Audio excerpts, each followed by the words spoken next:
ಬ್ರಹ್ಮಚಾರಿ serial ಮಾನ್ಯತಾ ವೈಶಾಖಗೆ ತನ್ನ ವರಸೆ ತೋರಿಸಲು ಶುರು ಮಾಡಿದ ಕಿಟ್ಟಿ. ಮಾನ್ಯತೆಗೆ ತನ್ನ ಮಗಳ ಮೇಲೆ ಭಾರಿ ವ್ಯಾಮೋಹ. ಮಗಳು ಗಂಡನ ಮನೆಯಲ್ಲಿರಬಾರದು, ತನ್ನ ಮನೆಗೆ ವಾಪಸ್ ಬರಬೇಕೆಂದು ಹಠ. ತಾನು ನೋಡಿದ ಹುಡುಗನನ್ನು ಮದುವೆಯಾಗದೆ ತಾನು ಪ್ರೀತಿಸಿದ ಹುಡುಗನನ್ನು ಮದುವೆಯಾಗಿ ಬಿಟ್ಟಳು ಎಂಬ ಕೋಪ.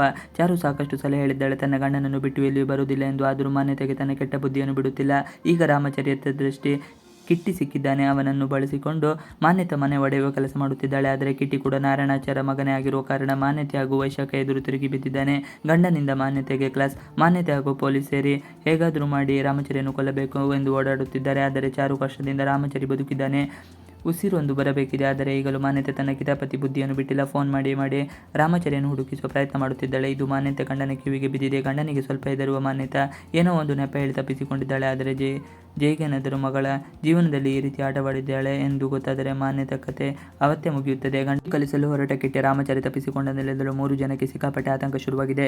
ರಾಮಚರಿಯನ್ನು ಕೊಲ್ಲುವ ಪ್ರಯತ್ನಕ್ಕೂ ಕಿಟ್ಟಿ ಪೊಲೀಸ್ ಸ್ಟಾಪ್ ಇಟ್ಟಿದ್ದಾನೆ. ರಾಮಚರಿಯನ್ನು ಅತಿಗೆ ಕಾಪಾಡುತ್ತಿದ್ದಾರೆ ಎಂದು ಗೊತ್ತಾದ ಮೇಲೆ ಇನ್ನೂ ಖುಷಿಯಾಗಿದ್ದಾನೆ.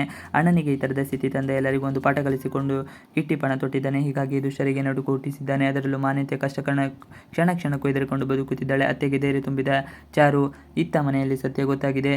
ಈಗಾಗಲೂ ಕಿಟ್ಟಿ ನಾನು ನಿಮ್ಮ 2ನೇ ಮಗ ಅಂತ ಹೇಳಿದ್ದಾನೆ. ರಾಮಚರಿ ಸಂಕಷ್ಟದಲ್ಲಿದ್ದಾನೆ ಎಂಬುದು ಚಾರು ಹೇಳಿದ್ದಾಳೆ. ಆದರೆ ಆದಷ್ಟು ಬೇಗ ಹುಷಾರಾಗುತ್ತಾನೆ ಅಂತನೂ ಭರವಸೆ ನೀಡಿದ್ದಾಳೆ. ಅತ್ತೆಗೆ ಧೈರ್ಯದ ಮಾತುಗಳನ್ನು ಹೇಳಿದ್ದಾನೆ. ನಾರಾಯಣಾಚಾರಿಗೆ ಈಗಲೇ ಆತ ಕಿಟ್ಟಿ ಎಂಬುದು ಗೊತ್ತಾಗಿದೆ. 2ನೇ ಮಗನನ್ನು ನೋಡಿದ ಖುಷಿಯಲ್ಲಿ ನಾರಾಯಣಾಚಾರ್ಯ ಇದ್ದಾರೆ. ಈಗ ಮನೆಯವರಿಗೆಲ್ಲರ ಗೊತ್ತಾಗಿದೆ, ಸತ್ಯ ಗೊತ್ತಾಗಿದೆ ಎಂದು ಖುಷಿಯ ನಡುವೆ ರಾಮಚರಿ ಸ್ಥಿತಿ ನೋವು ಕೊಟ್ಟಿದೆ. ವೈಶಾಖಗೆ ಶುರುವಾಗಿದೆ ನಡುಕ. ಮನೆಯಲ್ಲಿ ನೆಮ್ಮದಿಯಾಗದೆ ಇರಲಾಗದೆ ಒದ್ದಾಡುತ್ತಿರುವುದು ವೈಶಾಖ. ಯಾಕಂದರೆ ಈಗಲೇ ಮಾವನನ್ನು ಸಾಯಿಸಲು ಹೋಗಿ ತಗಲಕೊಂಡಿದ್ದಾಳೆ. ಆದರೆ ಮಾವನಿಗೆ ಮಾತನಾಡಲು ಬಾರದೇ ಇರುವ ಕಾರಣಕ್ಕೆ ಬಾಚವಾಗಿದ್ದಾಳೆ. ಈಗ ರಾಮಚರಿ ಜೀವಕ್ಕೂ ಕೂತು ತಂದಿದ್ದಾಳೆ.